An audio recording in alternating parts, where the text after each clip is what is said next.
In 2022, Ford Motor Company sold 4.2 million cars worldwide.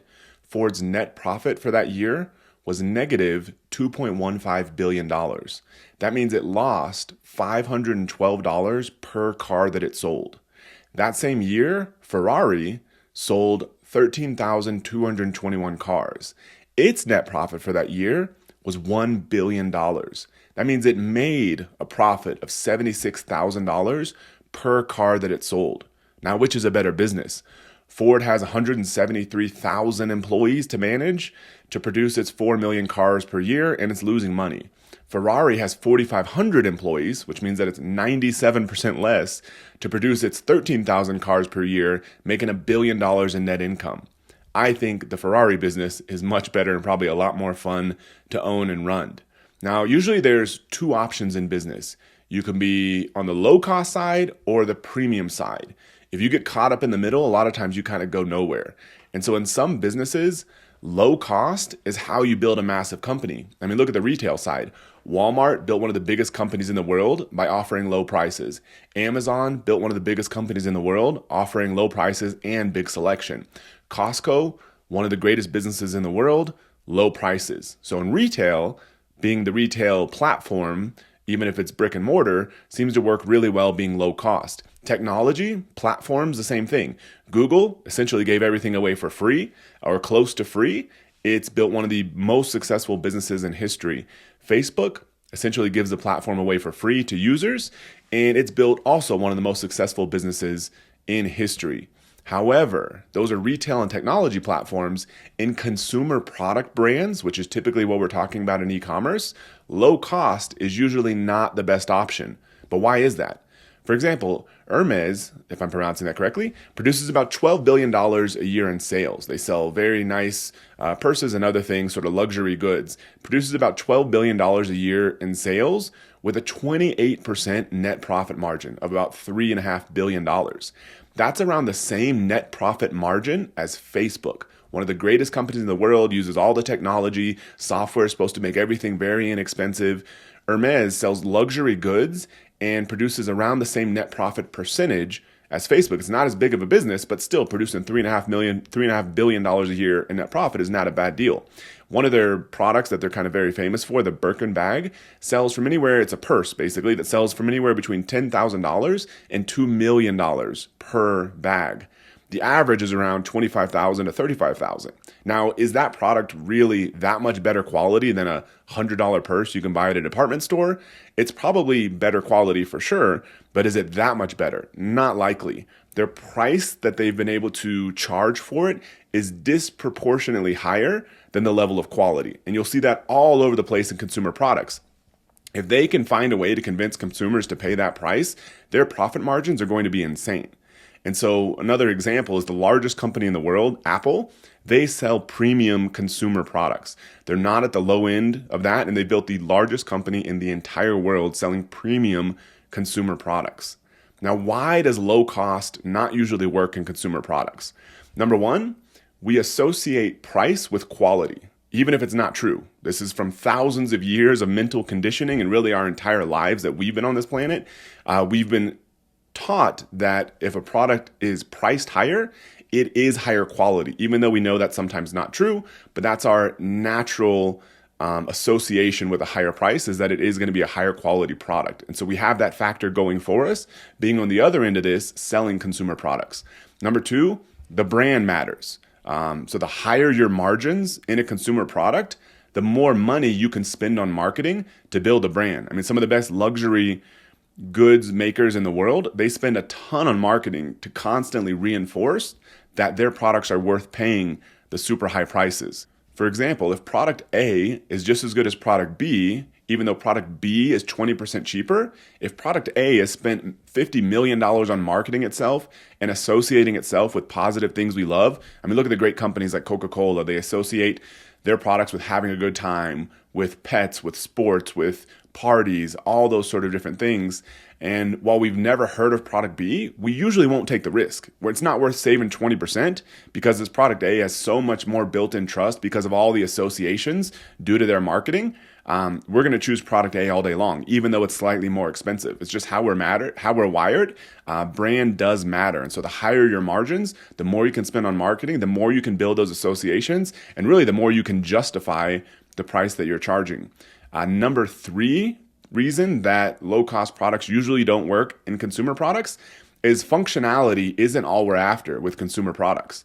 We also care a lot about signaling.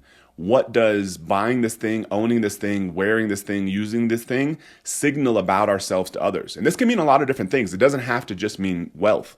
You may have one product because it signals to others, such as the Birkin bag or a nice watch or something, that it signals to others that you're wealthy and powerful. Whether it's true or not doesn't really matter. That's what you're trying to signal, and that's what other people a lot of times tend to associate with that.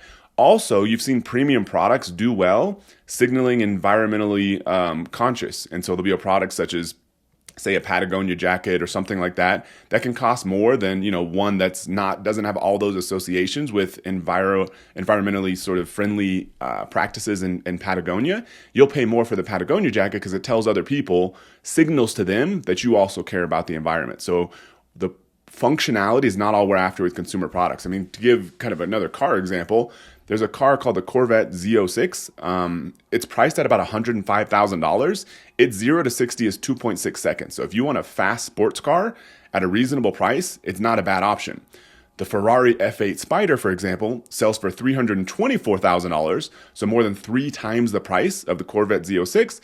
Its 0 to 60, 2.9 seconds. So it's actually slower. And so if you just wanted objectively a fast sports car, then the Corvette would be a way better option. You'd have an extra $200,000 in your pocket. However, I don't know about you, but for me, Corvette Z06 is kind of like old bald guy association, kind of midlife crisis for a guy that's 55 or 60 or something. Whereas Ferrari F8 Spider, premium, luxury, wealthy, like those are kind of the associations I have with that car. And so that's why people are willing to pay 3 times as much for that thing, because functionality is not all we're after with consumer products. So the strategy here is to sell premium products. You may be the 1% of 1% that can get away with selling a low-cost product. You understand how to build the operations. Maybe you have some unique manufacturing method that allows you to produce a product way cheaper than everyone else. If you can do that, more power to you. Go for it. But for the rest of us, 999 out of 1,000, we're going to be selling premium products if we want to build successful e-commerce businesses. So steps to make this happen. First, make sure you're in the right market, which we've already covered in previous episodes. Step number 2, make sure you're selling the right product. We've also covered a lot about that in the most recent episode. So if you want to get all of this stuff, kind of backtrack 10 episodes or so and just start listening all the way through. And you'll hear all the stuff that I've covered about being in the right market with the right product. So assuming you're in the right market with the right product, the third step is to create the best version of something. So option A is to create a new product in the space that's the highest quality in some factor. And so you probably already know your space if you're selling the product. If you don't know the space, read all the reviews, or a lot of them, of a lot of the competing products. Find out what people really value. One example that I just sort of made up is a yoga mat. You could have the most anti-slip mat possible. Like, don't let price be a problem here. You'd want to start with a low quantity to test that people actually value this. But imagine you built the most premium anti-slip yoga mat possible, best materials, sweat wicking, all that sort of stuff. And then you charge people significantly more than other premium yoga mats. That's an option. Option B, which I keep telling people in our mastermind to do because I've seen this work incredibly well, is to take your current best-selling product and create a premium version of it. And so if you already have a product that sells really well, the easiest way to make more money is to create a premium version of that thing and then sell that to all the people that either have bought or are interested in buying your main product. You'll have disproportionately higher profit margins. And in most cases, say your product sells for $50 and you create a premium one that sells for $100, your cost on the $50 one that you sell for, your cost on that may be, say, $15. And then the one that sells for $100, your cost may be, say, $20 or $25. So your cost is going up $5 to $10, but your retail price is going up $50. It's doubling. And so you have disproportionately higher profits on those premium products, which allows you to build a much better business. Vitamix, for example, who I've bought one of their $500 blenders in the past and still own today. I think I bought that thing, 7 or 8 years ago, and it still does great. I don't regret it at all. We actually ended up getting a second place here in Colorado, and I wanted to buy a blender, but I was kind of being cheap. And so I bought sort of a mid-range one. And I actually regret not just biting the bullet and not just buying another Vitamix for another $500. It's literally, I think it's worth it, even though it seems crazy to spend that amount of money on a blender. They sell blenders from anywhere from $200 to $600 plus. All different versions. I guarantee you the $600 one is not that much more expensive for them to produce than the $200 one. But people will buy it all day long because they want the best version. There's some little feature difference that they really value, but it allows them to make disproportionately higher profits. So step number 4 is to price your premium product 30 to 40% plus above the current premium options.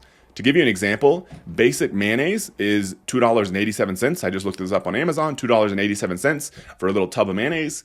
Your basic avocado mayonnaise, which is a premium option, is about $7. So it's about 130% more expensive. Just any brand avocado mayonnaise, about 130% more expensive than your basic sort of mayonnaise, whatever that stuff's made out of.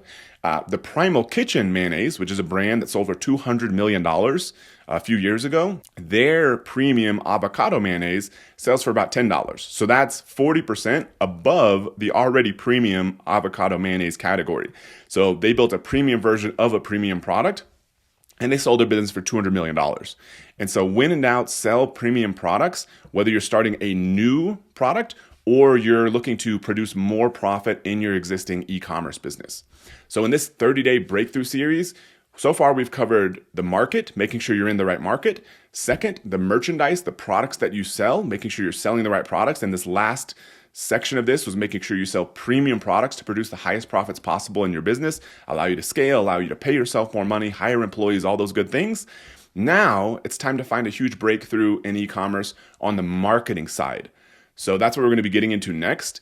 In the very next episode, we're going to discover that there's always underpriced traffic to get people to buy your products, but you're probably not going to like where you have to get it. So we're going to cover all of that tomorrow. So if you want all these episodes 100% for free, subscribe on your favorite podcasting platform right now or to my YouTube channel, and I'll see you tomorrow.